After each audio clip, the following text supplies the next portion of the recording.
Vous écoutez le Single Cast, l'émission qui parle de Rome sans gueule de bois, toutes les 2 semaines sur iTunes et Spotify.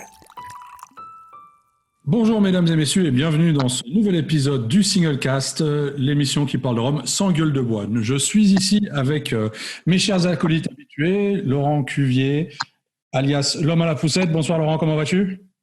Très très bien, et toi ? Ça va très bien, je pourrais la faire à la Vincent Lagaffe, un peu de ça, un bip bip comme ça, mais bon, on va éviter. Non. Non. Notre cher ami belge, Roger Caroni. Roger, comment vas-tu ce soir ? Je vais très bien aussi. Toi, on vient de te le demander, non ? Oui, ça n'a pas changé depuis quelques secondes. Et bien sûr, l'érudit de la bande, Jerry Gitani. Bonsoir. Bonsoir tout le monde. Tu vas bien ? Ça va très bien. Ça va bien ? Sorti du confinement ? Ouais, j'ai Tout doucement. repris un peu le boulot, C'est mon caviste préféré, mais voilà, ça se passe bien. Très bien. Et nous avons un invité un peu spécial ce soir dans cette émission, à savoir un monsieur qu'on ne présente plus trop, en fait. Je vais vous dire son nom, ça va aller tout seul. Cyril Lawson des Roms HSE. Bonsoir Cyril. Bonsoir Benoît, bonsoir Laurent, bonsoir Mister Roger International et mon tonton Jerry Gitani que je salue bien platement. Et dont je suis heureux de voir le nouveau look. Le dandy à la française, est-il besoin de le signaler ? Je ne suis pas en train de lui cirer les pompes, c'est juste, je crie au grand jour mon admiration pour ce monsieur. Voilà. On peut vous laisser, hein ? Ne fais pas trop, ils vont pas te croire. Alors, vous l'aurez compris, ce soir, on va parler Martinique, on va parler Rome agricole, on va parler AOC, on va parler HSE. Mais avant ça, j'ai cru comprendre que notre cher Roger avait quelques news pour nous dans cette émission. Alors Roger, la place est à toi, on t'écoute. Voilà, donc il y a quelques news qui sont passées, aucune de Martinique, sauf si Cyril en a une à nous dire là tout de suite. Mais on va repartir dans un premier temps vers la République dominicaine avec Kirken Swinney, qui sort à XO qui coûte un pont, 265 €. Et assez bizarrement, ça titre aussi beaucoup pour un rhum, 65,5 €. Et c'est en vente là maintenant, c'est sorti, ça arrive. Le Romfest, qui a malheureusement dû annuler cette année, organise quand même des dégustations à distance avec l'aide d'Excellence Rhum dans un premier temps. Donc la première aura lieu le 18 juin et aura pour thème les rhums Mount avec la dégustation des nouveaux assemblages. Je pense qu'il y en a 2 et on peut acheter son kit sur Excellence Rhum et puis accéder à distance à un genre de masterclass. Apparemment, si ça se passe bien, il y aura des autres et on verra ce que ça donne avec le temps, mais ça peut être sympa. Plantation qui nous revient encore et encore, j'ai l'impression qu'on parle d'eux à chaque fois. Cette fois-ci, c'est un Money Musk de 2003. Ça titre 49,5, ça vieillit 16 ans sur place et une petite année à Cognac. Et comme le Fidji dont je vous ai raconté la news il y a 2 semaines, c'est tout aussi beau, c'est tout aussi réussi. Après, il faut aimer le style, c'est très coloré, mais moi, je trouve que c'est très classe. Après, je n'ai pas goûté, donc on verra. Ma part des anges a réuni plus de 2500 € au profit de l'association Caridae. Je ne sais pas si c'est comme ça qu'on dit.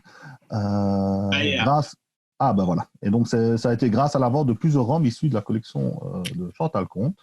Donc, ça s'est terminé la semaine passée. Et il y avait une très belle bouteille de Bialixa. Il date déjà il y a quelques temps, parce que la bouteille fait partie entre guillemets, des bouteilles d'anthologie de Chantal. Et ça faisait très longtemps qu'on n'avait plus vu. Donc, voilà. Elle est partie à combien cette bouteille-là ? Tu as l'info ou pas ? Je pense que c'était quasi 1 000 €, voire un peu plus, il me semble. D'accord. Ouais. Rhum Tasting Note, donc c'est une application qui permet d'encoder ses notes de dégustation. Donc, quand on goûte un truc, on peut les encoder à la volée et les ajouter sur son compte. Ça permet aussi de gérer sa petite collection. Et maintenant, il y a une nouveauté. On peut scanner un code barre directement pour lire toutes les informations que l'application peut retrouver. Donc, pour l'instant, ça n'existe que sur iOS, donc iPhone et iPad. Une version Android arrive dans le courant de l'été, m'a-t-on dit. Donc, on verra. Et toute dernière news, la compagnie des aides nous revient avec Boulet de Canon, c'est le numéro 8. Donc, cette fois-ci, c'est un assemblage de rhum sud-américain en 3 et 8 ans. Et c'est fini en fût d'Ailey. Et ça sort là tout de suite. Ça fait pas mal de news pour une fois. C'est ce que j'ai vu passer. Après, Ça change.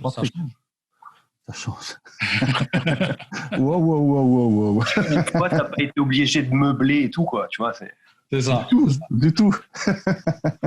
Très bien. Alors, revenons au sujet du jour, ou plutôt à notre invité du jour, Cyril Lawson, donc, pour faire ça un peu à la Jean-Pierre Foucault, que nous avons en direct, en duplex de la Martinique.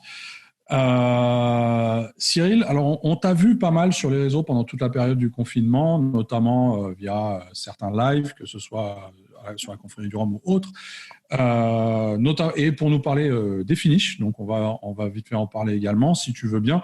Les 2 derniers finishes en fût de whisky sortis chez HSE. Est-ce que tu peux juste vite fait nous rappeler de quoi il s'agit avec quelques détails? Ouais, exactement. Alors, je dirais que la gamme des finitions HSE, je ne sais pas si vous m'entendez correctement, hoche de la tête, Benoît, si ça passe. Super. Elle est déjà très ancienne, hein, finalement, puisque le premier millésime de finition que nous avons sorti, c'était en 2002. Un millésime 2002, pardon, pour un Rie-Élise qui devait être en 2009 de mémoire, 2010, ce qui fait déjà quelques années. Et je disais, à l'époque, on travaillait avec Ian MacLeod Distillers, et notamment Anthony Macallan, pour ceux qui le connaissent, qui nous avait aidé à sourcer pas mal de fûts à l'époque, parce que c'est pas forcément évident, effectivement, même si on est amateur de rhum, de spiritueux, d'avoir un sourcing fiable et durable dans le temps, parce que c'est un élément qui est quand même important. Et en fait, cette collaboration nous a permis de travailler pendant une dizaine d'années à la fois en bonne intelligence et avec des fûts de très bonne qualité qui nous allaient très très bien. Et en fait, on a pris la décision il y a quelques années d'évoluer et d'aller vers une tendance qui est celle de pouvoir clairement échanger avec le producteur. Et quand je dis échanger, c'est évidemment, ce sont des échanges de fûts, évidemment, mais aussi des échanges techniques. Parce que je dirais notre aventure, notamment dans les vins, avec Marquis de Terre, nous a aussi poussé vers cette direction, vers un partenariat un peu plus poussé, qui ne va pas uniquement qu'à la sélection des fûts et leur échange transatlantique, hein, puisqu'il s'agit de ça le 3/4 du temps, mais également pouvoir faire déguster pendant le process de finition l'évolution de nos profils à nos partenaires. Et c'est une des raisons pour lesquelles on a décidé de travailler avec 2 maisons que je trouve assez prestigieuses, Kilchoman pour la région de Haïla et la maison Roselière pour les whiskies français, pour des profils plus blonds et moins tourbés. Et en fait, cette aventure a commencé lors de rencontres. Hein, j'en ai déjà parlé, mais bon, ça vaut quand même le coup de le repréciser pour montrer que tout ce qu'on fait a une dimension humaine. C'est d'abord venu d'une rencontre avec Christophe et avec Ian Walsh également, autour des jus, hein, des spiritueux. Ils m'ont fait goûter leur whisky, je leur ai fait goûter notre rhum, et puis on a échangé naturellement, comme on fait avec beaucoup de techniciens, sur nos méthodes, les verres, qu'est-ce qu'ils ont remarqué, et je dirais que la réunion, le repas aidant, les langues se délient et on a rapidement bien de sympathie, quoi, sans avoir encore l'idée formelle d'aller vers des échanges.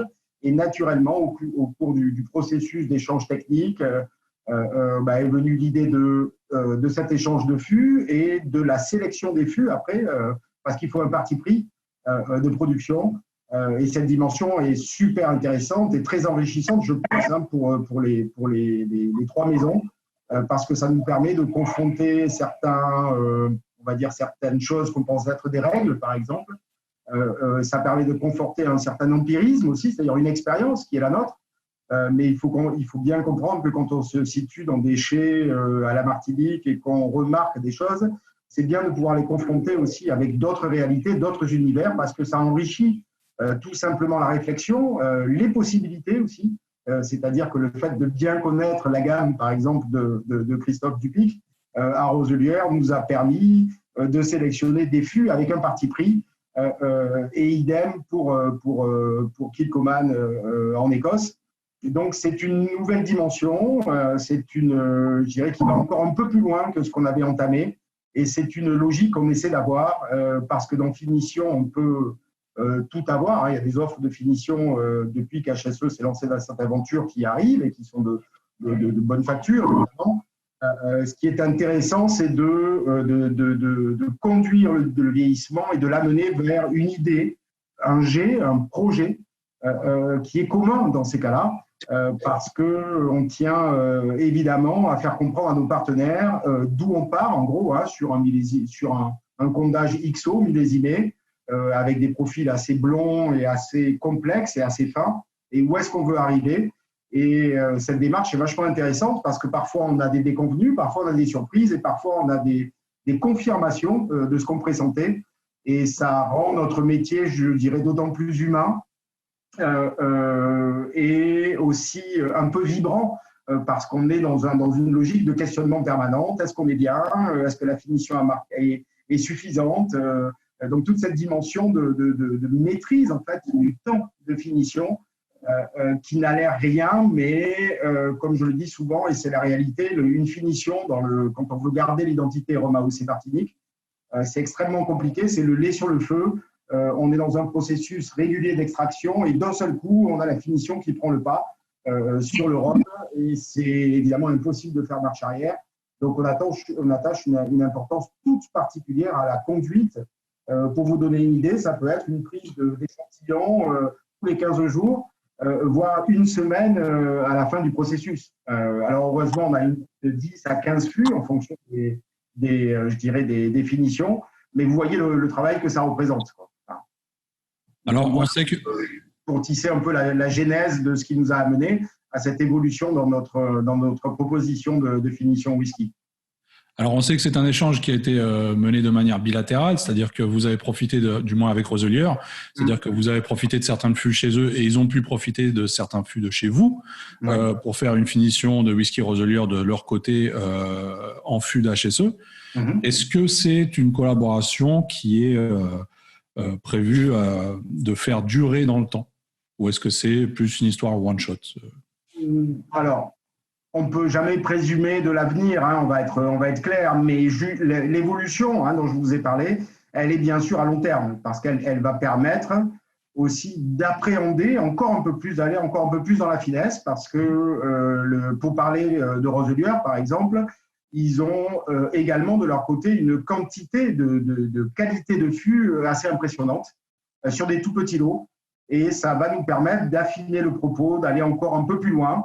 Et je dirais qu'à chaque nouveau release, de pouvoir peut-être tracer le trait de façon un peu plus épais sur un axe particulier ou d'amener une variation différente en sélectionnant d'autres intrants de fût, d'autres qualités de fût de chez lui ou en modifiant je dirais l'équation d'assemblage aussi. Parce que dans le cadre de Roselière, nous avions deux typologies de fûts. Des fûts qui ont servi pour sa collection qui s'appelle Subtile Collection, qui est sur des notes fruitées et très délicates, très légères. Et également le Fumé Collection, qui, comme son nom l'indique, a des notes fumées un peu plus marquées. Donc là, on a travaillé sur un assemblage qui donne encore une dimension additionnelle par rapport aux anciennes finitions, ce qu'on ne faisait pas, puisqu'on donnait l'ensemble de notre production telle qu'elle était. Là, on réalise un travail d'assemblage pour être le plus près possible du profil qu'on imaginait au départ. Ok, alors il me semble que certains de mes compères dans cette émission ont quelques questions à te poser. Je sais que Roger, on va peut-être commencer avec Roger, qui avant cette émission m'a fait une remarque en fait que je n'avais personnellement jamais remarqué au préalable concernant vos embouteillages de millésime 98. Et je vais lui laisser poser sa question lui-même. Roger? Voilà, c'est une question qui me turlupine depuis quelques temps. Ici, j'ai un 98, hein, la version belge, il est bien marqué sur l'étiquette 98 et pas 88. Et ils sont tous à 47,8. Et je me demande pourquoi. Même les 2003 sont au même degré, je pense. Et du coup, la question, c'est pourquoi est-ce que les single casques qui vont s'exprimer de façon différente l'un et l'autre, l'un par rapport à l'autre, avec des âges différents, ont-ils tous le même degré? Voilà, question. Alors, c'est une très bonne question parce qu'il n'y a pas si tu veux, de réponse clairement logique. Hein. C'est un parti non, c'est une question, oui, voilà. Non, mais c'est une bonne question parce que tu le fais remarquer, souvent on choisit les degrés en fonction des modalités d'expression.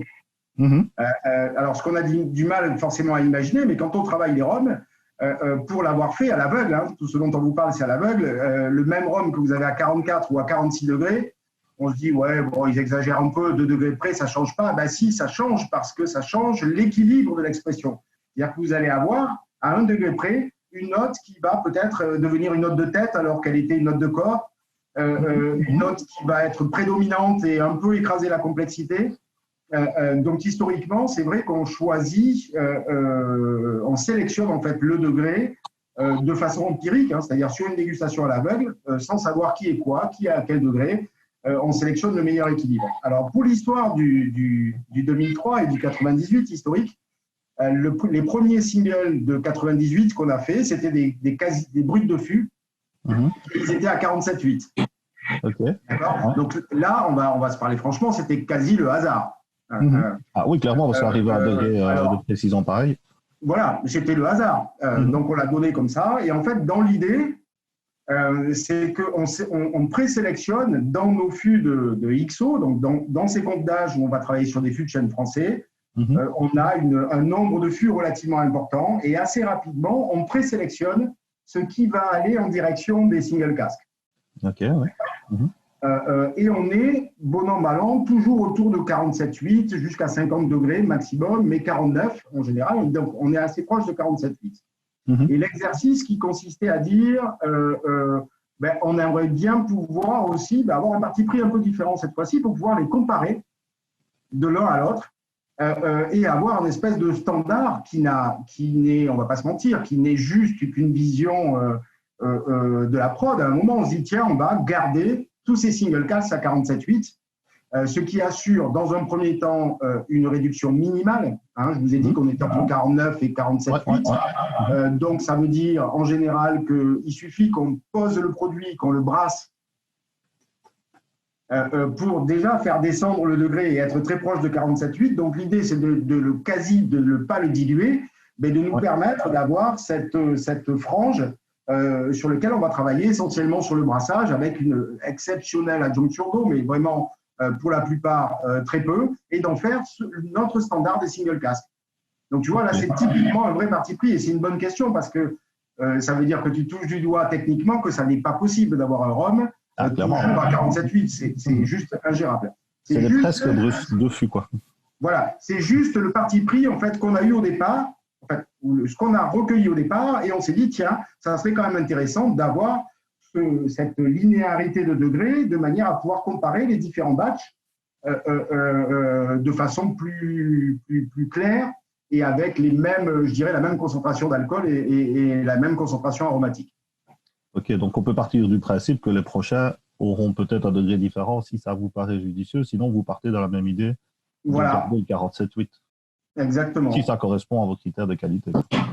Voilà, qui correspondent un peu à cette historique, mais tu as raison. Il y a un moment, on a posé ce parti pris. Alors, il peut être discutable. Hein, on pourrait le donner uniquement à brut de fût, avec un demi-degré ou 0,70 degrés de plus ou de moins de variation autour de ça. Mais l'idée, ça a été d'en faire notre standard single casque, quoi, un peu. Ouais. Okay. Et tout vient, tu as bien compris, tout vient du hasard du premier lot, quoi, en fait. Simplement. Si tu avais eu 0,2 degrés de plus, on parlerait peut-être de 48 pile poil ou. Ouais. Ok, parfait. Bien. Roger, voilà la réponse à ta question, tout simplement. Hein, je veux dire, ce qui est logique quand même. Je n'attendais pas à une grande explication métaphysique, mais je me posais la question. Juste une réponse. Voilà. Non, mais c'est intéressant. En même temps, c'est quand même une vraie question. Parce que. Oui. Non, mais pourquoi je dis ça? Parce que quand on a des degrés standards en brut de fût, c'est questionnant quand même. Ah bah oui. Parce que ça ne représente pas la réalité de ce qu'on vit dans nos chais. Donc, ce n'est pas une question si anodine que ça, c'est une vraie question technique. C'est-à-dire qu'à jusqu'à présent, du moins sur ces deux embouteillages-là, enfin sur le 98 et le 2003, à aucun moment on a parlé de brut de fût, c'est-à-dire que c'était juste des single casques. Et puis voilà, la chance a fait que le premier brut de fût ait eu ce degré-là. Et après, pour pouvoir les comparer d'une année à l'autre, en fait, les réduire au même niveau, est en quelque sorte une façon de comparer assez intéressante dans ce process, en fait. Voilà, exactement. Mais tu vois que si on revient en amont de la question, ça implique aussi que dans le processus de vieillissement, on se pose la question au moment de l'entonnage dans nos fameux fûts de chêne français, maturés, etc., du degré de mise en fût, si tu veux, pour être dans la fourchette, quoi. Donc, ça fait déjà une première étape de contrôle. Alors, tu disais que les premiers fûts sont sortis à 47,8. Tous ceux qui sont sortis après étaient donc forcément au-dessus. Ouais.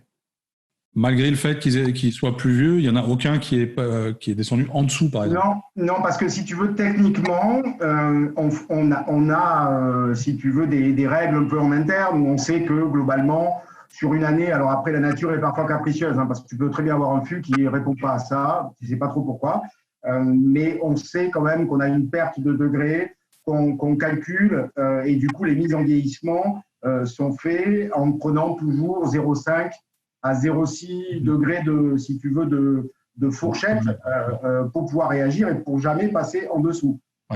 Sachant que l'objectif, qui n'en est pas un, est d'arriver pile poil au degré, quoi, ou à un demi-degré au-dessus, sachant que quand on va brasser le rhum avant de le mettre en bouteille, tu as aussi une perte de degré, puisqu'on va brasser le rhum et tu as une évaporation naturelle qui peut faire descendre le degré quasiment de 0,5. Ça s'est déjà vu.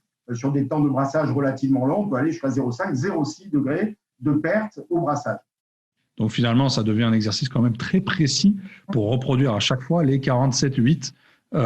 Oui, sachant que, je vais être totalement transparent, on ne s'interdit pas de faire descendre de 0,1 degré par une adjonction d'eau minimale. Oui, bien sûr, bien sûr. Le pire serait exactement de tomber en dessous. Donc on manège au-dessus avec toute la sécurité qu'on souhaite, mais en même temps en étant le plus proche possible parce qu'on ne veut pas de dilution, quoi. C'est ça l'idée, quoi. Il y a des gens qui se sont fait virer pour moins que ça. Exactement. Laurent, j'ai cru entendre que toi aussi tu avais quelques questions intéressantes à poser à notre cher invité Cyril, à moins que je ne me trompe. Non, si, absolument, bien sûr. Je me trompe. Moi, j'ai une histoire personnelle, je vais appeler ça comme ça, mais avec HSE dans mon parcours de découverte du rhum, et autant avec les blancs qu'avec les vieux, puisque un des premiers blancs, par exemple, agricoles que j'ai vraiment apprécié, c'était le 2010 de chez HSE, millésime 2010. Enfin, récolte 2010. Et puis un autre qui, pour moi, reste clairement dans mon top 3 des rhums blancs agricoles, c'est le Titouan Lamazou 50, première version, qui est vraiment, pour moi, un bijou. Je suis content d'en avoir encore une ou deux, voire trois de côté, parce que je les ressortirai avec parcimonie. Et alors, justement, j'ai un peu deux thèmes à aborder. Alors, le premier, ça va être plutôt les blancs et plutôt la distillation, etc. Et ensuite sur les vieux. Sur les blancs, justement, donc on sait que les blancs viennent de l'usine du Simon, la distillerie du Simon. Et je voulais savoir, donc alors, et là tu m'arrêtes tout de suite si je dis des bêtises, parce que je suis pas au fait des propriétaires de tel truc et tel machin, mais si je dis pas de bêtises, en gros, HSE et le Simon, c'est les mêmes personnes derrière, on va dire. Oui, exactement. Alors, ça me permet de t'expliquer, parce que c'est vrai que vu de l'extérieur, on aurait pu appeler la distillerie du Simon HSE aussi. Mais quand José Ayotte et Fleurette Ayotte, qui sont mes actionnaires, mes patrons, ont racheté Saint-Étienne. Alors, je parle un peu de Saint-Étienne, comme ça vous permettra de comprendre un peu comment tout cela fonctionne. Ils l'ont racheté parce que c'était un joyau qui était en perdition, un joyau à la fois historique, Pour ceux qui sont venus, vous avez vu la dimension patrimoniale qu'on a ici. On a une usine qui est classée à la liste d'inventaire des monuments de France pour ces arcades, vous savez, ces fameuses fenêtres là, qui ont été déposées par un architecte et qui paraissent réelles, qui font très belles, mais qui ont été juste déposées parce que le principe de ventilation qui était induit par cette séquence d'arcades permet d'avoir 3-4 degrés tout en étant grand ouvert dans les chais en moins qu'à l'extérieur. Et les gens qui ont fait l'expérience, c'est vraiment sensible, hein. On rentre et on ressort. Donc ça, c'était une dimension importante. Et donc ce joyau qui était à la barre du tribunal de commerce, José et Florette Ayotte ont décidé de le racheter parce qu'ils étaient aussi par ailleurs propriétaires de la distillerie du Simon, d'accord, qui dans l'histoire avait quelque chose de particulier. C'était une distillerie qui était particulière puisque c'est une des plus grosses distilleries agricoles de la Martinique, pour ne pas dire la plus grosse en termes de production, et qui avait pour particularité d'avoir des clients.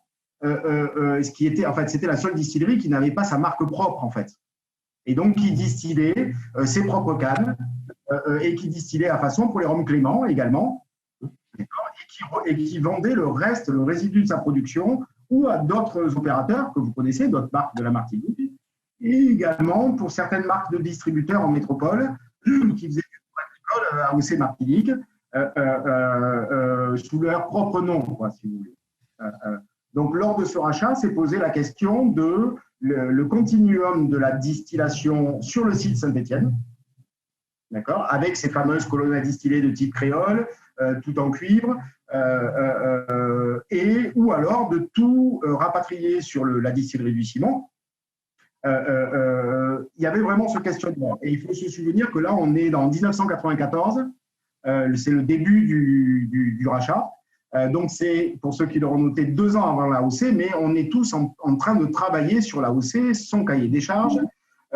Et évidemment, dans la dimension du cahier des charges, il y a toute la partie, on va dire, qui n'a rien à voir avec la production, mais qui est connexe à la production, qui est celle du retraitement des vinasse, par exemple, des déchets, des fumées, et donc qui augure d'un investissement dit non productif, c'est-à-dire qui ne nous permettra pas de produire plus, mais de rentrer dans un cahier des charges qualitatif. L'ensemble de ces éléments font qu'il y a des investissements très costauds à passer, déjà sur la distillerie du Simon existante, mais également sur ce site dont on se pose la question de le réindustrialiser. Donc, économiquement, il était très compliqué d'aborder les deux de front, pour être totalement transparent, sachant qu'il y avait tout à reconstruire sur HSE, il n'y avait plus un chai avec des toits, il y avait des éboulis absolument partout, tous les bâtis que vous voyez aujourd'hui n'existaient pas, et je vous laisse imaginer ce que ça implique en termes d'investissement. Quand vous voyez le site aujourd'hui et qu'on voit que ça a une vingtaine d'années, on se dit 20 ans, ça fait beaucoup, mais c'est un rythme effréné d'investissement pour redonner à cette habitation Saint-Étienne son faste d'antan et la replacer sur la carte des distilleries, quoi. Donc à ce moment-là, la décision a été prise de travailler, donc de transférer les colonnes à distiller de Saint-Étienne au Simon, donc qui nous appartient à 100%, et donc ce qui fait un peu l'ADN de Saint-Étienne, et on va dire, de spécialiser les sites et les divisions. C'est-à-dire que de ce rachat et de cette nouvelle organisation est née les 3 divisions qui sont les nôtres aujourd'hui. Pour faire simple, on va avoir une division agricole dont l'objectif et la visée unique va être de faire de l'agriculture son cœur de métier, de choisir les variétés de canne qui vont le mieux s'exprimer en fonction des sous-terroirs qu'on a à l'intérieur de nos terres, et d'être vraiment une entité qui est focus sur l'agriculture. Ensuite, il y a la division évidemment industrielle, qui est la distillerie du Simon, qui va avoir la même approche avec je dirais, une mise sous bulle sous cette dimension de distillation, avoir les meilleures distillations possibles, optimiser nos brix, nos fermentations et être vraiment focus là-dessus. Et une division qui est celle de Saint-Étienne, qui est une division je dirais, d'éleveurs, de créateurs de produits, et qui ne va avoir de cesse que de se concentrer sur cette mission principale. Alors vous me direz, c'est un peu partout pareil. Eh bien non, messieurs, ça n'est pas partout pareil, parce que naturellement, pour ceux qui ont vu une récolte, la campagne, nos vendanges à nous, on voit bien que quand on coupe la canne à sucre, c'est la base de la pyramide. Si on n'a pas une bonne récolte, l'année est foutue. L'ensemble des ressources humaines, des forces vives de l'entreprise vont naturellement être aspirées par cette production de canne à sucre. D'accord ? Et vous allez comprendre que stratégiquement, tout ça a du sens parce que très rapidement, on s'est dit, OK, il y a du rhum vieux, il y a du rhum très vieux, mais dans notre ADN, on s'est dit, on veut faire venir des fûts. Et ça, je vous parle de 98.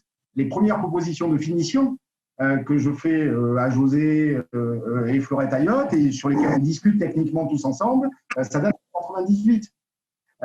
Et donc, on ne peut aborder cette dimension de sur-mesure parce qu'on parle de 2, 3, 4 fûts. C'est rien pour une entreprise même de petite taille comme nous. Il faut être structuré pour suivre ces 4 fûts à part entière.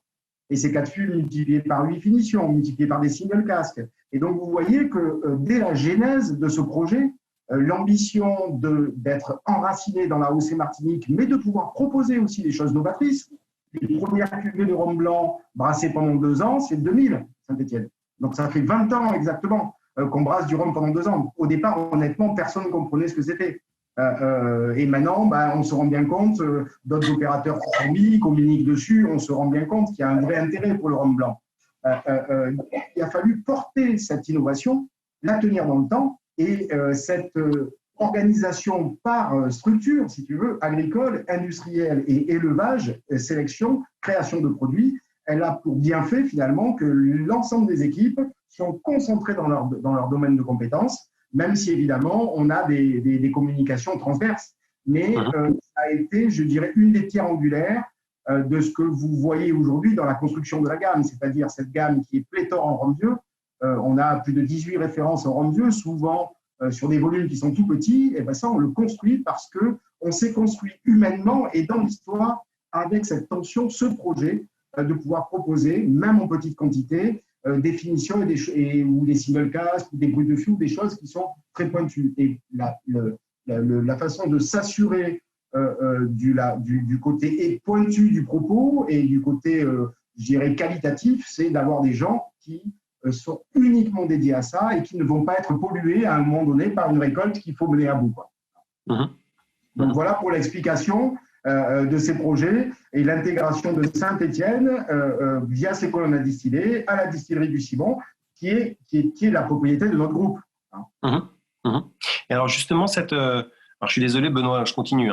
Vas-y, lâche-toi. Je savais de toute façon que vous deux réunis, ça allait bien faire. On en a pour 2 heures. On a à peu près 4 heures devant nous, donc ça va. Ça va.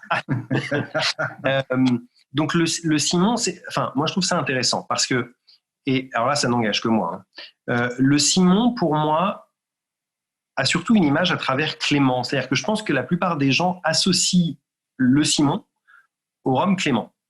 Et après, les rhums Clément, et c'est pour ça que je dis que ça n'engage que moi, n'ont pas forcément tout le temps sur tous leurs produits la meilleure image des rhums AOC Martinique.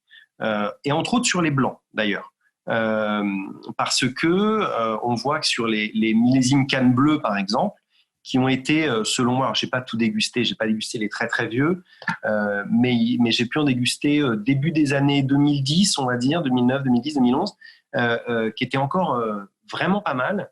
Et j'ai trouvé, moi, et j'ai pu échanger avec d'autres personnes qui me rejoignent à ce niveau-là, qu'il y a eu une certaine perte de vitesse, une perte de qualité gustative, en tout cas à nos goûts, à nous, sur ces rhums blancs Clément. Et du coup, c'est intéressant de voir. Alors, c'est pour ça que je ne sais pas comment ça se passe. Est-ce que, quand tu disais, ils peuvent être faits à façon, c'est-à-dire que les distillations, quand un rhum est distillé, on sait déjà qu'il va aller chez Clément, on sait déjà que celui-là va aller chez Saint-Étienne, enfin chez HSE. Est-ce que c'est le traitement du rhum blanc, tu parlais par exemple d'une réduction de 2 ans, brassage, etc., qui a un impact énorme sur le produit final. Comment ces différenciations de rhum blanc du Simon, comment cette différenciation va se faire pour les différents, alors clients c'est pas le terme puisque vous et le Simon c'est pareil, mais est-ce que déjà à la distillation on sait chez qui ça va aller, et ensuite est-ce que la différence de qualité qui pour moi peut sauter aux narines de temps en temps, avec avantage pour HSE dans ce sens-là, comment elle s'explique? Est-ce que c'est essentiellement par le traitement dont tu parlais tout à l'heure? Alors, c'est une bonne question parce que, alors je vais revenir au tout début de ton propos en fait. Donc, si tu l'as bien compris, effectivement, la distillerie du ciment est souvent associée à Clément. D'abord pour une raison historique, c'est-à-dire que avant la renaissance d'HSE, Clément était le premier client de la distillerie du ciment en tant que marque, je veux dire propre, n'ayant elle-même pas de distillerie. Donc, de fait, il y a peut-être ce rapprochement et ce circuit, je dirais, de mémorisation qui arrive rapidement. Il y a un autre élément aussi, c'est la proximité. C'est-à-dire que la distillerie du ciment est au François et l'habitation Clément est au François. Donc, tout ça et l'avènement dans les 25 dernières années de HSE a tendance à estomper un tout petit peu ces éléments du passé, mais ils sont quand même toujours là et je suis d'accord avec toi. Je veux quand même vous donner quelques éléments de réflexion, même si historiquement Clément était la première marque en termes de consommation à la distillerie du ciment, ça n'a plus le cas et depuis bien longtemps. Saint-Étienne est monté en puissance. Donc ça, c'est le premier élément.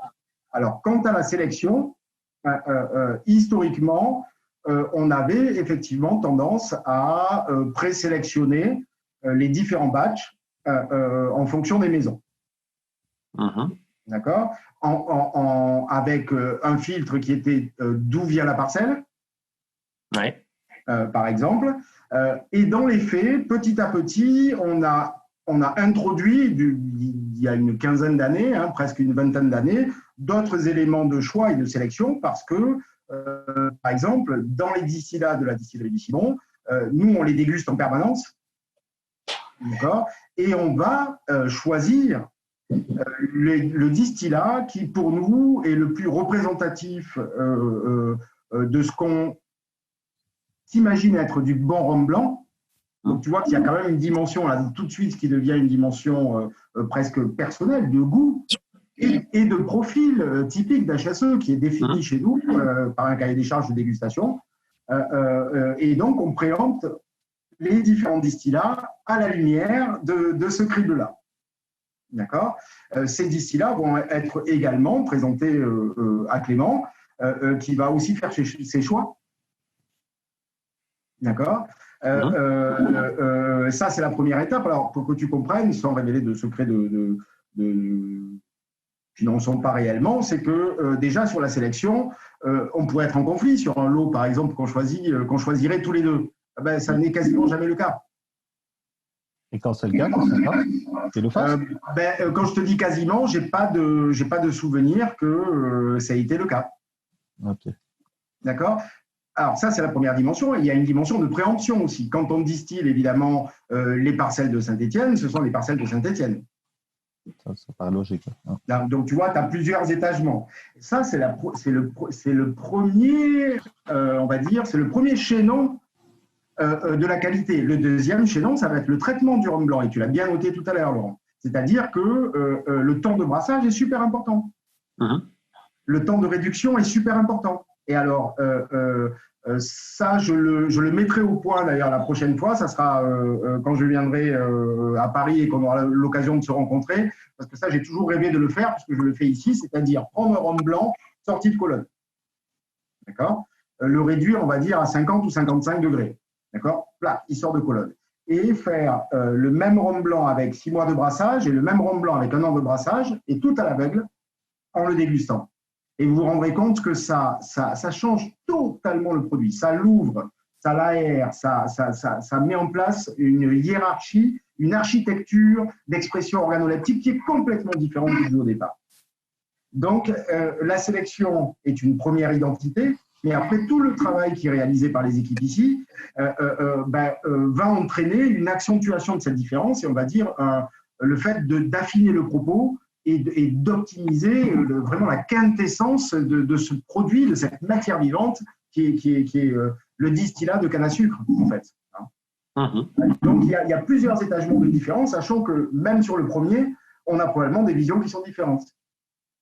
Oui, c'est pour ça que tu disais, vous êtes finalement rarement en conflit sur un, puisque vous ne cherchez pas la même chose, en fait. Voilà. Alors, moi, je ne sais pas quelles sont leurs grilles, si tu veux. Moi, je vais parler pour Saint-Étienne, mais notre grille est très précise et je n'ai honnêtement pas souvenir, même si les quantités de Clément sont relativement réduites, je n'ai pas de souvenir de conflit hors préemption, c'est-à-dire hors parcelle 100% HSE. Est-ce que, alors ça, du coup, ça c'est peut-être pas trop communicable, mais tu dis donc maintenant le Simon, au final, produit peu pour Clément, puisque Clément, c'est surtout chez JM maintenant. Je ne sais pas, non, il faudra leur demander, je peux pas te dire ça. Bon. Ça c'est, voilà. Au niveau des quantités qui partent du Simon et qui arrivent chez vous par rapport à celles qui arrivent chez Clément, ou juste peut-être un rapport entre les deux, pas des chiffres, mais juste un ratio ou un... On va dire 1 sur 3, 1 sur 4. 1 sur 4. Ok. Merci. Donc quand on a 1, on a 4. Ouais, c'est ça. Alors, à moins que mes petits camarades veuillent poser des questions sur les rhums blancs, j'ai des petites questions sur les vieux aussi, mais je vous laisse peut-être un peu la parole. Jerry, tu es très, très silencieux. Tu es beau, mais tu es très, très... C'est flippant d'ailleurs. Hein. Non, mais moi, je parle souvent avec Cyril, bon, donc je ne vais pas poser de questions. Par contre, j'aimerais que Cyril nous parle d'autre chose que d'HSE, puisqu'il est là, on peut ne pas parler que d'HSE. Cyril, je sais que tu es allé à Porto Rico, que tu as apprécié ton séjour et que tu m'as même dit que tu as apprécié certains rhums. Et ces rhums de Porto Rico sont très mal connus, voire inconnus en France, en métropole. Est-ce que tu peux nous dire quelques mots de ton expérience ? Alors, je pense que ça fait longtemps qu'on a eu cette discussion parce que je vais être totalement transparent avec toi, je n'ai pas de mémoire d'un produit qui ait retenu mon attention à ce point-là. Ce que j'ai remarqué, c'est qu'il y avait une forte variabilité, effectivement, entre des marques internationales et d'autres produits qui étaient plus intéressants pour moi et souvent consommés de façon locale, d'ailleurs, sur des profils industriels, mais on est vraiment sur des univers qui sont totalement différents. Tu connais cette île que j'affectionne beaucoup, personnellement, parce qu'elle a la chance d'être proche de la Martinique et que ça peut nous permettre de passer quelques jours là-bas, pour sa beauté globale aussi. Moi, ce que j'ai remarqué, c'est les modalités de consommation, c'est-à-dire que tout en étant dans la Caraïbe, Porto Rico va être un peu vraiment presque un État américain de la Caraïbe. Et les modalités de consommation, surtout par rapport à nous, sont vraiment le jour et la nuit, quoi. C'est-à-dire que le cocktail est vraiment roi là-bas. Et de fait, ce que j'ai beaucoup apprécié, c'est le travail de certains barman, notamment on avait parlé, je me souviens, de la Pina Colada, avec la dimension historique du cocktail. Et ce qui a été intéressant d'ailleurs, c'est, puisque le barman bien connu dont on a parlé ensemble, qui est un vieux monsieur, m'a ramené le lendemain un rhum des années, sans dire de bêtises, il me semble que c'est des années 70, un rhum blanc des années 70, qui était du rhum industriel, mais qui était très, très étonnant, parce que je ne l'ai pas fait analyser, hein, mais je peux te dire qu'au niveau aromatique, il devait y avoir un taux de non-alcool assez important, et ça rejoint un peu une discussion que j'avais eue il y a quelques années avec Lucas Cargano, qui avait eu l'occasion d'avoir une bouteille de Bacardi des années 60, pareil, avec un taux de non-alcool qui était assez proche du rhum agricole. Donc, c'était quand même assez étonnant, surtout quand on me dit qu'on ne peut pas faire de mojito avec du rhum agricole. Moi, ça me fait bondir parce que c'est lui qui m'avait dit c'est une pure connerie parce que, regarde, la preuve, puisque c'était à peu près l'époque de l'explosion de ce cocktail et il le faisait bien avec ça. Donc, j'ai un peu été étonné par l'image primaire que j'en avais et par les potentialités que je jugeais. Je ne vais pas citer une marque en particulier, mais il y avait des marques qui, je trouve, travaillaient de façon assez intéressante. Et ce qui m'a beaucoup marqué, c'est le travail des barman et la qualité des barman. Les barman à l'ancienne, tu sais, très chic, etc.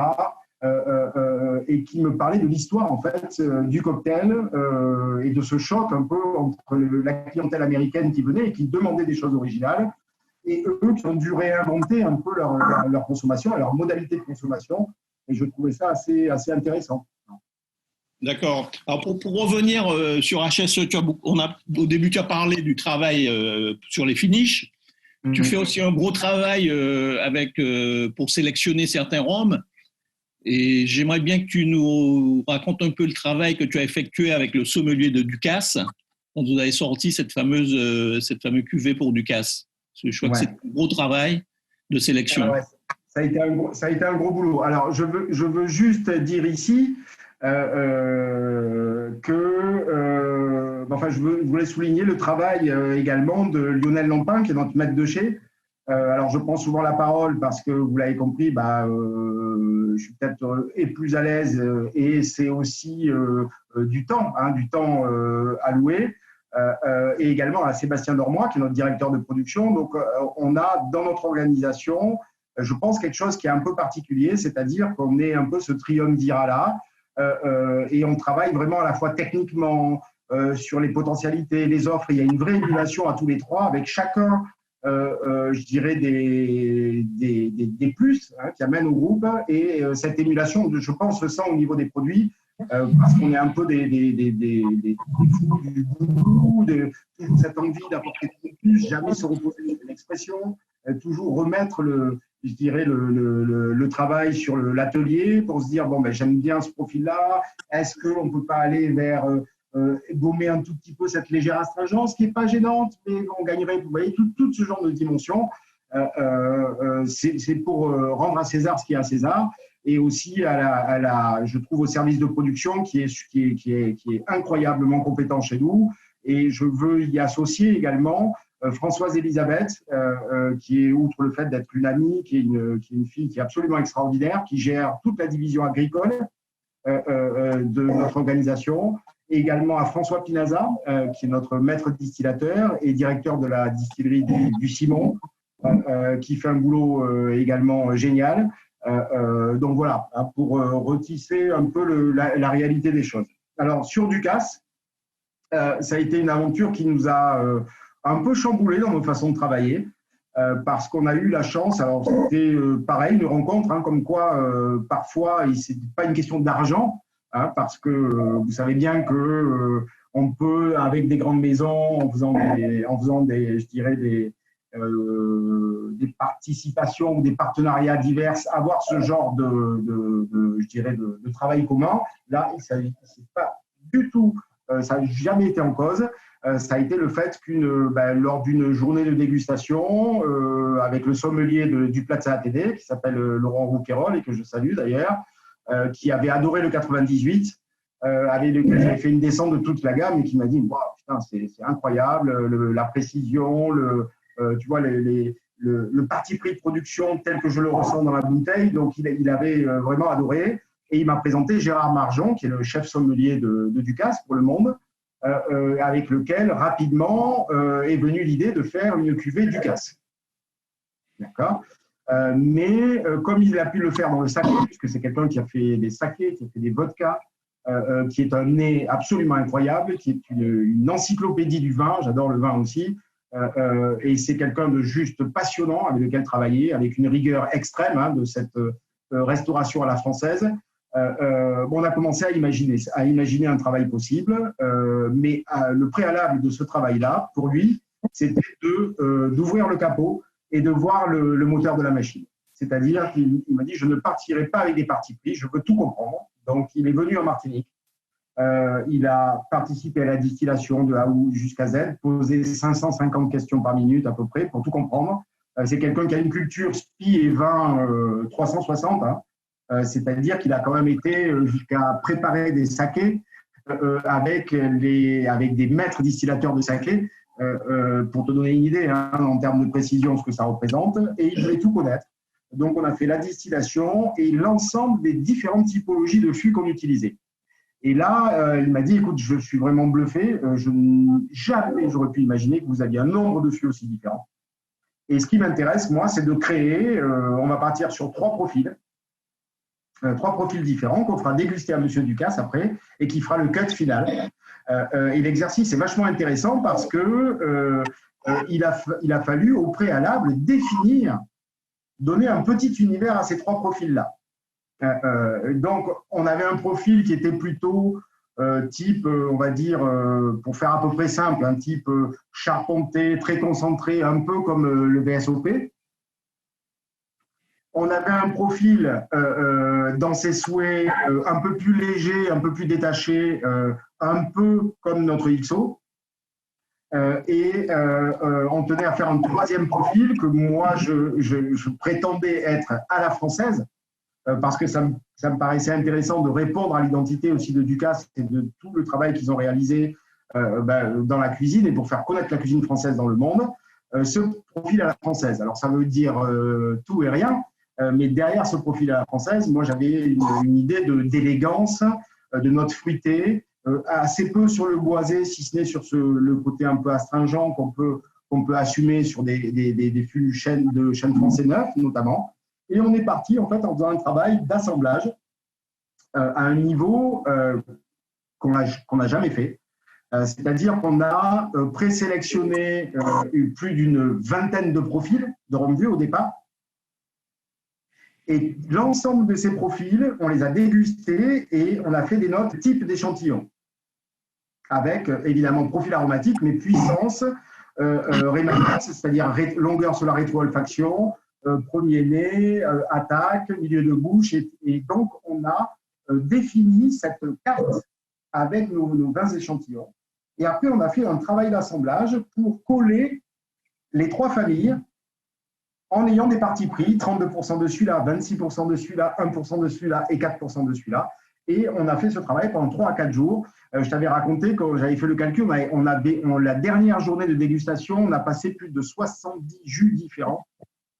À tel point que pour la petite histoire, c'était un vendredi soir, et je m'en souviendrai toute ma vie, je suis rentré et je dis à Gérard, écoute Gérard, les dernières dégustations, je ne suis pas certain, parce qu'on a quand même dégusté en pagaille, et je ne suis pas sûr qu'on soit qu'on ait la bouche qui soit encore fraîche, quoi. Ce à quoi il a répondu, tu as raison, il devait partir le soir même, on a décalé son billet d'avion au lendemain, et on a redégusté les 3 échantillons qu'on avait sélectionnés, et heureusement, on est tombé sur les mêmes notes que la veille, parce que je pense qu'on était reparti pour une semaine.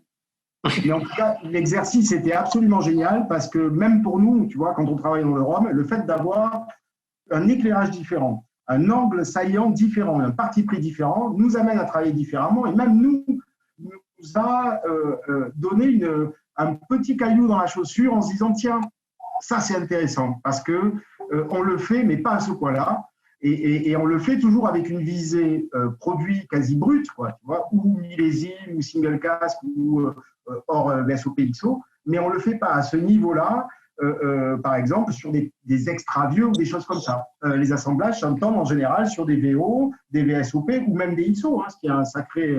Mais on peut avoir aussi une exécution encore plus loin et pouvoir donner des assemblages qui sont topissimes. D'ailleurs, pour ceux qui ont eu la chance de goûter le millésime à la française, en fait, en Magnum, c'est exactement le travail qu'on a réalisé, nous, en propre, avec ce parti pris. Donc, on a tiré, si tu veux, des leçons de cette façon d'aborder les choses qui n'est pas au départ, mais qui nous a apporté clairement on est tous sortis de là en se disant waouh, super parce qu'on a travaillé différemment, super parce que le rendu était génial. Et l'apothéose, ça a été en fait sur les 3 jus qu'on a sélectionnés, évidemment le jus dit à la française, que moi je trouvais être le plus en adéquation avec notre savoir-faire et l'image de Ducasse. Quand lui l'a dégusté à Paris dans des conditions différentes, il a dit c'est ça que je veux, c'est celui-là. Et quand Gérard Marjon m'a appelé pour me dire t'es dans le mille, c'est celui qu'il a préféré, on était vachement contents parce que c'était vraiment une aventure relativement longue. Pour vous donner une idée, c'est une année de préparation. Hein. De superbes anecdotes, en tout cas, là, depuis bientôt 1 heure déjà, dans cette émission. Alors, on est bien parti pour faire durer, mais on va quand même essayer de garder l'heure un peu dans l'œil. Est-ce qu'il y avait d'autres questions? Je pense que je crois que Roger voulait me poser une question. Ouais, Roger, je sens dans ses yeux un appel. Voilà. J'en avais d'autres, mais vu la qualité des réponses, à mon avis, si on veut réussir à enregistrer ça, je vais t'en poser une. Tu nous as parlé de Luca tout à l'heure, lequel tu discutais concernant les rhums blancs. Je ne sais pas si tu as lu son livre, Nomade parmi les fûts. Il y a un passage assez étonnant où il parle de son voyage en Martinique et où il aurait découvert, avec stupeur, hein, c'est toujours à la Luca, des sacs de copeaux dans une distillerie.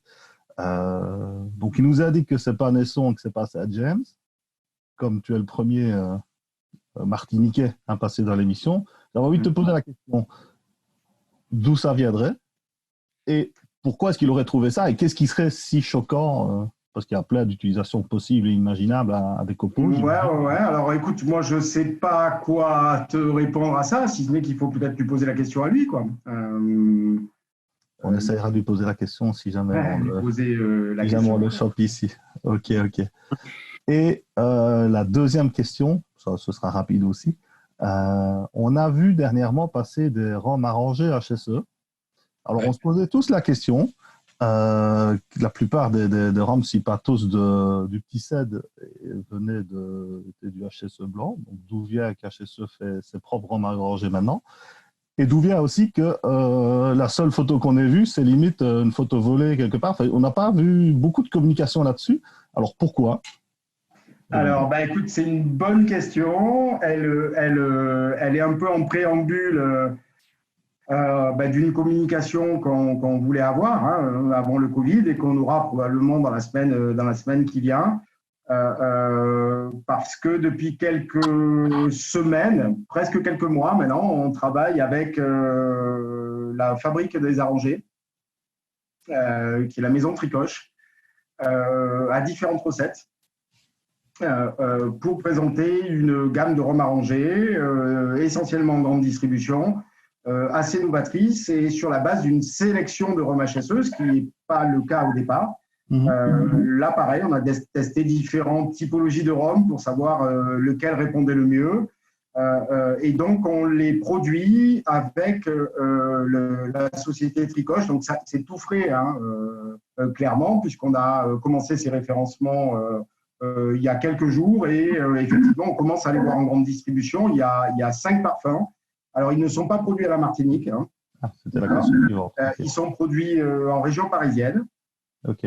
Ok, chez donc, notre partenaire Tricoche, donc la Fabrique des Arrangés, et avec lequel on a été vers des recettes totalement, alors certaines relativement classiques, mais certaines totalement novatrices, pour apporter, parce qu'on pense qu'on a une légitimité à apporter un plus, notamment en grande distribution, parce que évidemment, aujourd'hui, le réseau des cavistes est aussi un marché potentiel, qu'on se le cache pas. Mais il est déjà très bien couvert justement par la Fabrique des Arrangés, la maison Tricoche, et par des marques que vous connaissez bien aussi, comme mon copain Tissed et d'autres qui font du bon boulot. L'idée, c'était de pouvoir apporter notre expertise et notre vision sur ce marché-là et proposer des produits qualitatifs à des prix relativement abordables, qui sont des prix de grande distribution sur ce segment de rhum arrangé. Alors moi j'ai une question par rapport à ces rhums arrangés suite à ce qu'on a pu voir, c'est quel a été l'objectif d'un point de vue marketing derrière les emballages, enfin derrière les étiquettes? Alors je ne sais pas si on peut parler d'objectif, mais il y a évidemment plusieurs façons de faire des rhums arrangés. Mais pour moi, ce qui singularise, je dirais, une offre de qualité, c'est la transparence. Ok. C'est-à-dire que alors, outre les accords de parfum, parce que tout ça est sujet à des tests, on essaie… Non, mais là pour le coup, je parle strictement du packaging. Oui, mais alors, quand je te dis transparence, ça répond un tout petit peu au packaging. L'idée, c'est de laisser vraiment les fruits s'exprimer, 100% naturel, pas d'arômes artificiels, de choses comme ça, et de pouvoir proposer à des néo-consommateurs une offre au rhum agricole, AOC Martinique, en grande distribution, ce qui n'était pas le cas aujourd'hui. Et que j'estime, à titre personnel, qu'un néo-consommateur, quelqu'un qui arrive dans l'univers du rhum aujourd'hui, quand il va sur des rhums blancs ou des rhums vieux agricoles, s'il n'a pas le palais, on a déjà parlé ensemble, mais c'est vrai que souvent, ils explosent un tout petit peu parce qu'il y a beaucoup de complexité, il y a beaucoup de choses qui se passent et il faut des étapes. Il faut des étapes préalables pour se familiariser avec cet univers-là. Les étapes peuvent être différentes, peuvent être vers des rhums d'autres provenances, Amérique centrale, Amérique du Sud, Indonésie, Philippines, avec des taux plus de sucre. Ça a fait l'objet de débats mais ça n'est pas un gros mot que de le dire, encore faut-il le dire, j'imagine. C'est ça qui fait un peu polémique. Et je pense qu'en tant que producteur de rhum français, martiniquais, il doit y avoir la possibilité d'offrir des produits de qualité, en ne cachant pas le taux de sucre, mais en permettant à des néo-consommateurs, qui sont souvent des jeunes personnes, d'aller vers des produits français, qui serait une première étape un peu décomplexée. On boit un rhum arrangé sans avoir le cérémonial d'un rhum vieux. Si on met un glaçon dans un rhum arrangé, personne ne va monter au plafond en se disant « mais quel crime de lèse-majesté viens-tu de faire, cher ami ?» Et on a la possibilité, tout en étant un producteur de rhum AOC Martinique, de qualité, de proposer aussi des signatures qui puissent interroger, amener le consommateur à une dynamique rhum agricole et de ne pas laisser cette exclusive au rhum d'Amérique centrale ou d'Amérique du Sud, je ne parle pas forcément de rhum arrangé, mais de rhum vieux édulcoré, comme seule possibilité. Les fruits viennent de Martinique? Je ne connais pas tout. Non, non, les fruits ne viennent pas de Martinique. Alors, on a, mais j'aurai une communication qui sera un peu plus étayée dessus. Notre structure partenaire est juste à côté des Rungis. Donc, on a là quelque chose qui nous différencie réellement, c'est-à-dire que c'est très facile d'aller faire son marché et d'aller travailler avec les négociants de fruits, mais parfois avec certains producteurs également, qu'on peut toucher en direct et avec lesquels on va caler des fruits à belle maturité, par exemple, ce qui n'est pas forcément le cas quand on regarde la chaîne des fruits. C'est un métier absolument fabuleux dans lequel on s'est plongé depuis quelques semaines. Et donc de pouvoir préempter et sélectionner ces fûts-là juste à côté à Rungis et avoir juste la camionnette et faire 1 kilomètre pour aller jusqu'à l'atelier. 100% des fruits coupés à la main, remplis à la bouteille selon les vrais standards qualitatifs. Donc pour nous, il était hors de question de faire un produit qui soit galvaudé, mais vraiment un produit intéressant, même avec des approches qualitatives intéressantes. On a par exemple, je ne sais pas si je peux le trouver, une expression avec de la fleur d'hibiscus qui est absolument géniale et pour lequel on a pris beaucoup de plaisir à la dégustation, à faire ce qu'on réalise habituellement dans les rhums vieux, mais cette fois-ci en métropole. Alors pourquoi on ne l'a pas produit en Martinique? Parce qu'on n'a pas l'éventail, contrairement à ce qu'on peut penser en termes de production, nécessaire pour aller vers cette production de fruits. S'il fallait la faire en Martinique, mais d'importer des fruits d'ailleurs vers la Martinique, ça n'avait pas de sens. Sachant que, encore une fois, on s'appuie sur l'expertise de la maison Tricoche, de la fabrique des arrangés, qui ont 4 ans d'expérience aujourd'hui. C'est une des marques avec Tissette, évidemment, les plus connues dans le réseau caviste. Et ils ont une vraie expertise et c'est une vraie aventure de pouvoir, avec eux, construire cette offre un peu particulière et puis proposer cette signature. OK. Voilà, merci pour ces quelques précisions. Cette émission touche tout doucement à sa fin. Laurent, est-ce que tu as... oui, non, tu veux continuer? On peut continuer après. Hein. On a toute la nuit. Moi, je peux relancer la machine. Je pense que Lolo a une question. À mon avis, je le sens, il est chaud patate. Allez, vas-y Laurent. On t'en laisse une dernière. Tu as 3 heures. Ça ne va pas suffire. Oui, on parlait des blancs tout à l'heure. Je voulais avoir un mot sur les vieux de la maison également. Moi, il y en a plusieurs, encore une fois, dans mon parcours que j'ai beaucoup apprécié, qui m'ont marqué pour différentes raisons, que ce soit le 98, que ce soit le 2004 Small Cask, le premier Marquis de Terme, etc. Enfin, il y en a beaucoup qui m'ont vraiment plu. Et je trouve que souvent, sur les rhums vieux, alors j'ai pas forcément, comme tu disais, il y en a beaucoup, il y en a 18, tu disais, sur la gamme, j'ai pas tous une image exactement précise de ce à quoi ça peut ressembler sous le palais, mais j'ai l'impression qu'ils sont assez souvent ou en général pas mal marqués par le fût, sans même parler des finitions qui, eux, naturellement, après le vieillissement normal et traditionnel de la maison, passent un peu plus de temps dans des fûts qui ont contenu d'autres alcools. Mais même si je pense à la gamme classique, alors le VO, je ne l'ai pas en tête, mais de toute façon, VO, c'est rarement très boisé, mais j'ai le Black Sheriff en tête, j'ai le VSOP en tête, les millésimes 2003, alors je n'ai pas goûté toutes les mises en bouteille, mais... et à chaque fois, le fût est très présent. Alors, ce n'est pas forcément une critique, parce que, comme je disais, il y en a vraiment plusieurs que j'ai beaucoup appréciés, mais je me demande parfois si je sais pas, il peut y avoir d'autres maisons AOC martiniquaises où il y a un petit peu plus de place, j'ai l'impression, pour le jus.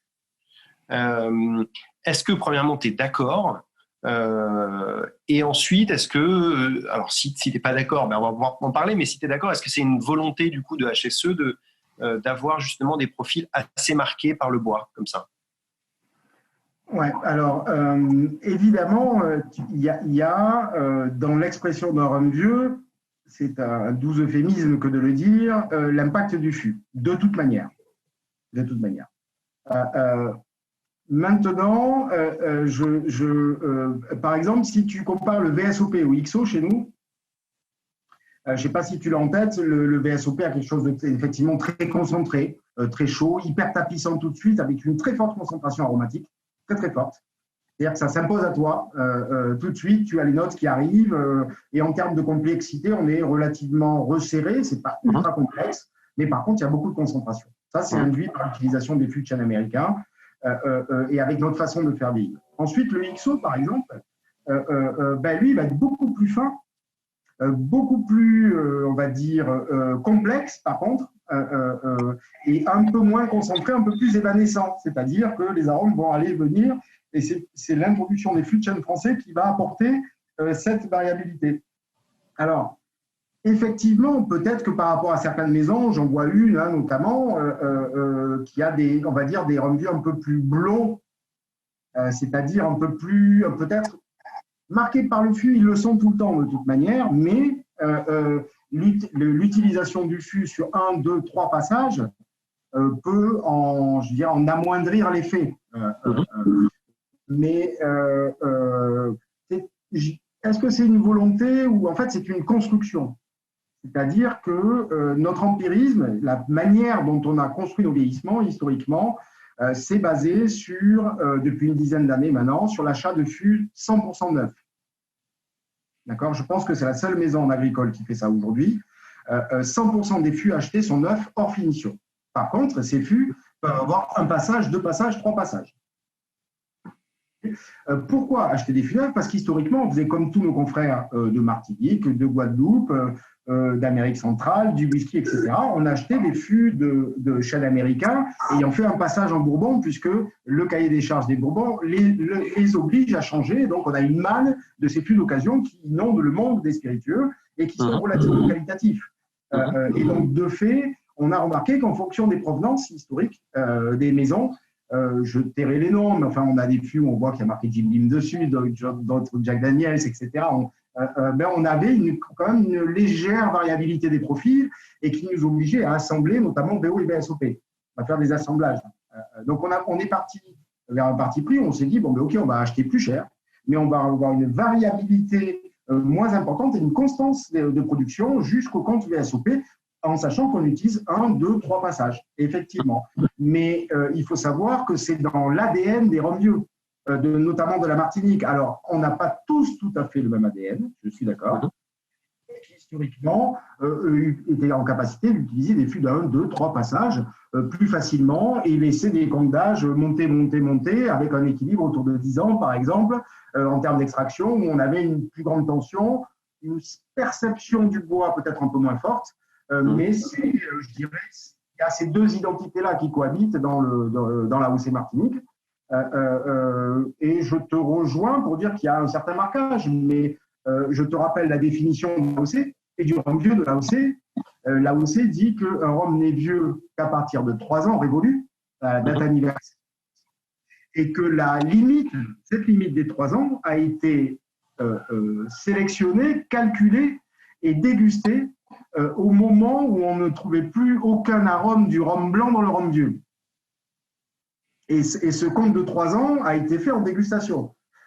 Après, ce n'est pas parce qu'on n'a plus d'arôme du rhum blanc qu'on n'a plus l'ensemble de ce qui fait les caractéristiques du rhum blanc. Je suis d'accord avec toi. Mais c'est pour quand même fixer les choses. Ouais. Et du coup, de cette architecture, naît pas mal de profils différents, dont certains, et probablement beaucoup, sont assez couvrants et assez tapissants. Il est certain que, par exemple, quand tu utilises un small cask, donc un fût, de small cask de chêne français, du Limousin, 55 litres. Tu vas avoir un tonnelé qui fait cette taille-là, et ce qu'on appelle la pression de bois c'est-à-dire le ratio contenu-contenant est ultra favorable à l'extraction. Et donc, de fait, tu vas avoir cette pression de bois, mais du coup, techniquement, c'est vachement intéressant à travailler parce qu'il faut ne pas être en surextraction. Et le small cask, bien qu'étant bien charpenté, a des notes aussi d'orange confit, de pain d'épices qui sont très marquées et qui font sa particularité. Par exemple, si tu prends un fût de chêne foncé sur le brut de fût, tu as moins cet effet couvrant du bois, alors que, bizarrement, il a passé encore plus de temps en bois. Donc, ça va vraiment dépendre de l'utilisation du bois. Je dirais peut-être que sur des dimensions de chêne américain, on a ce côté relativement charpenté. Je suis assez d'accord avec toi sur les expressions. Mais quand on va chercher des chênes français, ça peut redétacher un peu le profil et lui redonner de la complexité, typiquement sur un XO qui est assez fin, assez élégant, assez détaché, ou un brut de fût en chêne de la forêt des Vosges, par exemple. On a une certaine délicatesse aussi sur certaines finitions, comme le marquiterme, par exemple, sur lequel on n'a pas cette perception de bois, mais on a plus la perception de fruits, un côté un peu légèrement caustique, hyper élégant, mais qui est induit aussi par les chênes français qu'utilise marquiterme et qui sont de très grande qualité. Donc, il y a je dirais, il y a une certaine vérité dans ce que tu dis sur le côté charpenté assumé, mais ça n'est pas la globalité et ça s'explique toujours aujourd'hui. Autrement dit, par exemple, quand tu fais un small cask, en l'enlevant au bout de 6 mois, on aurait probablement eu un côté moins charpenté. Mais quel est l'intérêt de faire un small cask si on ne montre pas l'impact de l'utilisation du fût en donnant une attention toute particulière, évidemment, à l'équilibre général du profil et à son intérêt quant à la dégustation, évidemment. C'est vrai quand même, pour rejoindre un petit peu Laurent, qu'on fait la différence avec les très vieux HSE où vous n'utilisez que des fûts usagés. Quand tu dégustes un 1960, on n'a pas ce côté présent du bois qu'on a sur les cuvées actuelles. Ouais. Alors le 60, il est un tout petit peu particulier quand même, mais par exemple le 98, parce que le 60, on ne va pas se mentir, il était fait quand on est arrivé. Oui. Il était là. Seulement, pour la petite histoire d'ailleurs, il était, comme il était resté dans les stocks, il était un peu ce qu'on appelle évent, quoi. C'est-à-dire il avait perdu un peu l'équilibre entre la phase hydrique et la phase alcoolique. Donc c'est pour ça qu'on l'a repassé en fût, mais en fût de 4e passe. C'est-à-dire l'idée, c'était pas de donner du boisé, c'était juste de permettre au rhum de retrouver une plénitude en n'ayant pas ces phases, tu vois, hydriques et alcooliques de l'autre côté. Par contre, le 98, ça c'est 100% de nos fûts et de notre fait. Il a un côté quand même charpenté, mais il a aussi un côté fruité, fruit à l'alcool qui est très important. Mais il est vrai que vieillir aux Antilles, c'est quand même pas rien. On a un taux d'extraction qui est juste phénoménal. Et avoir des rhums charpentés, ça a toujours existé. Par contre, ce qu'il faut gérer, c'est l'équilibre. C'est-à-dire le boisé, oui, mais du concentré de planche, non. Et ça, c'est une vraie gageure en utilisant 1re, 2e, 3e passe. Donc ça, c'est tout le boulot de l'ombre qu'on ne voit pas pour avoir cet équilibre-là et permettre, en fonction de la destination du produit aussi, si c'est un produit qui va aller vers une finition et qu'on présélectionne pour une finition, on va faire en sorte qu'il soit peut-être un tout petit peu moins marqué sur le boisé pour permettre le passage en fût et avoir l'expression de certaines typologies d'arômes du sauterne ou du marquiterme ou du whisky ou du Islay. Alors que quand on va avoir un single cask 2003, on va assumer, si tu veux, ce caractère marqué, mais qui est dans l'ADN des rhums AOC Martinique. Peut-être aussi, vous faites peut-être un travail assez conséquent sur les types de chauffe aussi de ces fûts qui sont là. Exactement. Pour qu'ils soient plus toastés, plus. Voilà. Alors, il y a la chauffe, mais alors ça fera l'objet d'une autre interview parce qu'au-delà de la chauffe, il y a le type de grain qui rentre en ligne de compte, il y a la maturation des bois.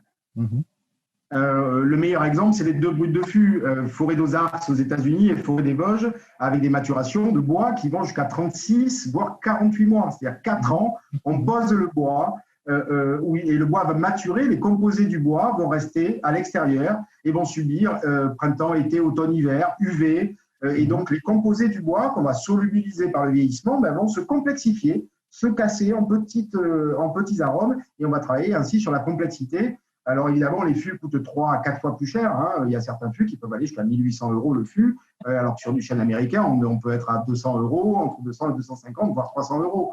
Donc ça vous donne un rapport d'échelle. Mais le jus, au final, est tellement intéressant, et c'est une telle partition aussi qu'il faut s'imaginer que quand on travaille des choses comme ça, on est un peu comme des gamins qui attendent auprès de l'arbre de Noël d'avoir le cadeau. C'est-à-dire que quand on fait les premiers échantillons et qu'on déguste, tout le monde est comme ça en se disant « Waouh, c'est beau, ça va dans la bonne direction » ou « Tiens, je suis assez étonné par ça ». Donc, il y a aussi cette dimension humaine et d'humilité, parce que finalement, on est au service de la nature et avec nos petits cerveaux, on essaye de comprendre où la nature nous permet d'optimiser cette extraction. Alors justement, c'est intéressant que tu parles de tu parles du bois et qu'on puisse pousser vraiment le concept à un point tel qu'on ait vraiment le choix même entre le bois de quelle forêt. Et que rien qu'à ce niveau-là, ça peut faire des différences énormes également, que ce soit le bois, comme tu dis, d'une forêt des Vosges ou ailleurs. Et du coup, ça ouvre également encore davantage le panel de toutes les possibilités de tout ce qu'on peut créer, en fait, même au sein de l'AOC. Est-ce qu'on peut s'imaginer utiliser des bois de chêne toujours, mais d'ailleurs, dans le futur, je ne sais pas moi, d'Europe du Nord, d'Europe de l'Est peut-être, on sait qu'il y a pas mal de bois produits en Europe de l'Est, et que ça puisse éventuellement amener encore certains arômes auxquels on n'est pas habitué, des arômes peut-être inconnus actuellement au rhum. Ouais, ou avec des équilibres inconnus. On peut absolument imaginer. Par contre, ce qui consiste à dire on va aller sourcer des fûts là, etc., s'il n'y a pas d'intérêt organoleptique, ça s'appelle du marketing. C'est pas un gros mot, le marketing, mais honnêtement, il faut que ça ait un intérêt. C'est-à-dire que vous êtes des connaisseurs du rhum, ce que vous avez été amené à déguster, il y a quelques fois où on n'a pas gagné tout le temps. Ça, on la voit pas, cette phase de l'histoire. On se dit, là, franchement, c'est loupé. Alors heureusement, c'est relativement rare, où on le sent assez tôt, parce qu'on a des séquences de dégustation qui sont très importantes. Alors, on a une particularité à HSE, c'est que quasiment tout le monde déguste chez nous. La comptable, la responsable des ressources humaines, tout le monde déguste, et on est en permanence en train de faire passer en dégustation notamment les choses qui nous inquiètent un tout petit peu ou sur lesquelles on n'a pas au moins 3-4 runs d'historique. Tout simplement parce qu'en général, quand on y met des rhums très vieux ou extra vieux, ça veut dire qu'on a attendu 6, 7, 8 ans dans un processus de vieillissement classique avant de les mettre dans cette nouveauté-là. Et je vous laisse imaginer la catastrophe que c'est de perdre un fût de 7 ans à 8 à 10% de part des anges par an avec toute l'attention que tu lui as donnée. Donc évidemment, on n'a pas gagné tout le temps, mais il faut qu'il y ait un intérêt. Et concernant les provenances et les fûts, notamment les différents bois, l'intérêt, il commence, parce qu'il faut bien se lancer à un moment, il commence avec des réflexions et des échanges et des partenariats qu'on a actuellement avec non pas les fournisseurs de fûts, mais les méandriers, c'est-à-dire les fournisseurs de nos fournisseurs de fûts. C'est-à-dire qu'un fournisseur de fûts, ce sont des sociétés, évidemment, qui ont pour objectif de fournir des fûts de différentes typologies aux différents opérateurs, mais elles répondent aussi à une logique économique. Et encore une fois, ce n'est pas un gros mot, c'est-à-dire qu'elles vont aussi développer, je ne dirais pas du mass market, mais des choses qu'elles savent faire. Et souvent, pour les amener sur des choses qu'elles ne savent pas faire ou qu'elles n'ont pas envie de faire, c'est qu'elles ne sont pas structurées pour ça et qu'elles n'ont pas envie parce qu'il n'y a pas économiquement, il n'y a pas de projection.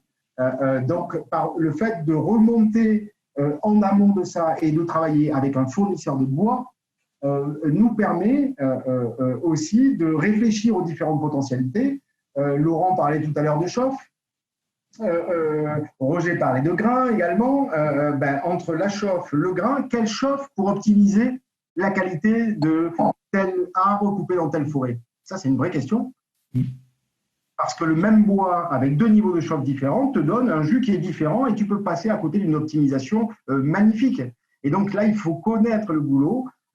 Et c'est ce qu'on s'attache à faire en ce moment, c'est-à-dire grâce à notre partenaire fournisseur de fûts, on en a plusieurs, mais l'historique, qui nous a ouvert ces portes-là. Et c'est un monde absolument génial parce que ça va nous permettre plein d'expressions différentes. certaines expressions n'auront peut-être pas d'intérêt en termes de différenciation, ce qui n'est pas grave en soi, mais il est plus que probable, puisqu'on l'a déjà testé, et tu le sais pour avoir visité Méché, cher Benoît, et avoir eu les yeux qui traînent là où il faut, qu'il y a des forêts avec tous les éléments de différenciation dont je vous ai parlé qui amènent des choses d'une finesse absolument incroyable. Et ça c'est vraiment intéressant pour le futur. Voilà, donc je pense qu'il n'y a que le temps qui nous le dira de ce qui va ressortir de tout cela. Laurent, pour clôturer cette émission, est-ce que tu as un conseil de dégustation pour nous aujourd'hui ou pas ? Bah si, on va faire durer un peu plus. C'est un conseil un peu étrange dans le sens où c'est pas vraiment un conseil, c'est plus quelque chose que moi je fais ou plutôt que je ne fais pas. C'est pour ça que c'est un peu étrange. Je sais qu'il y a pas mal de retours, de notes de dégustation où sont indiqués les aspects visuels d'un rhum, que ce soit au niveau de sa couleur, de sa limpidité, de sa viscosité, des jambes et des larmes qu'il forme sur le verre, etc. Et je dois avouer que je ne le fais pas, et d'ailleurs, sur mon blog, j'en parle jamais, ou très rarement, sauf s'il y a vraiment un truc qui me saute aux yeux.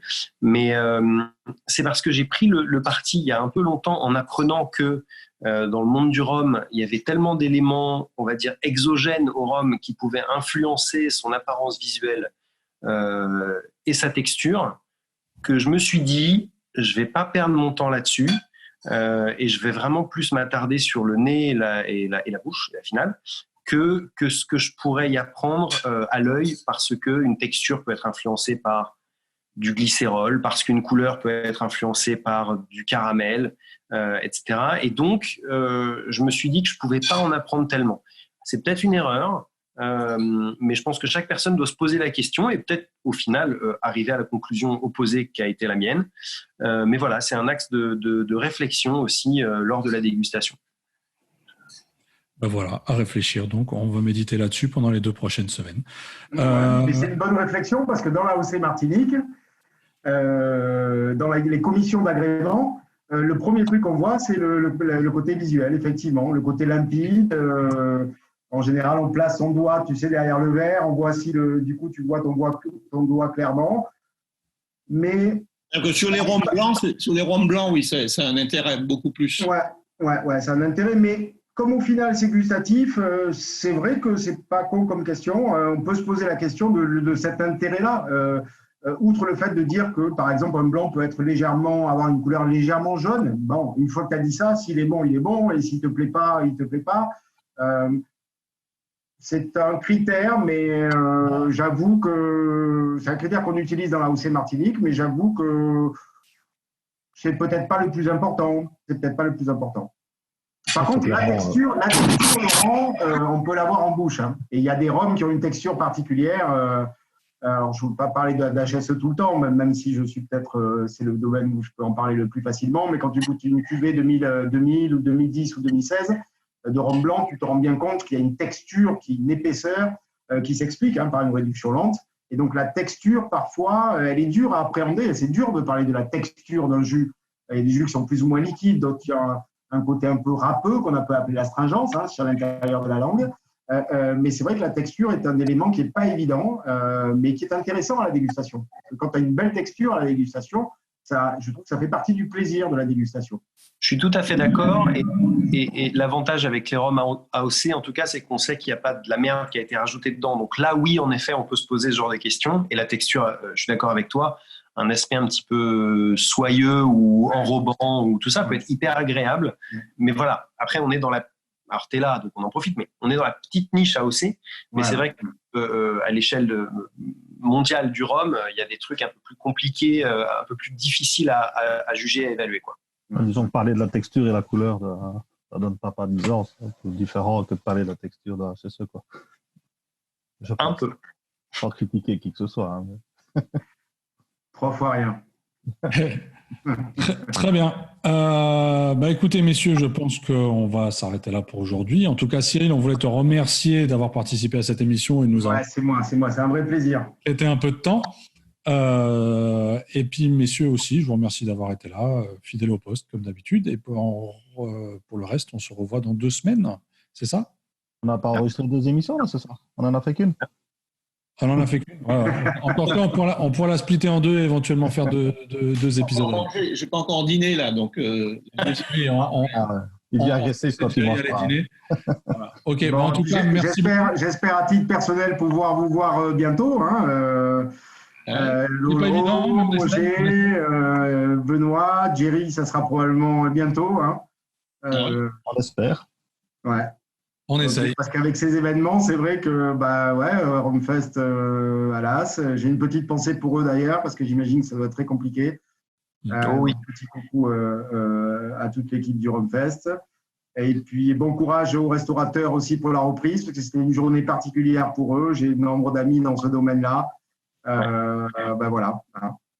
Les terrasses étaient blindées à Paris. Il On paraît, espère que le salon du Rhum à Spa se fasse. On se y verra peut-être, si tu viens à Spa, si ça se fait.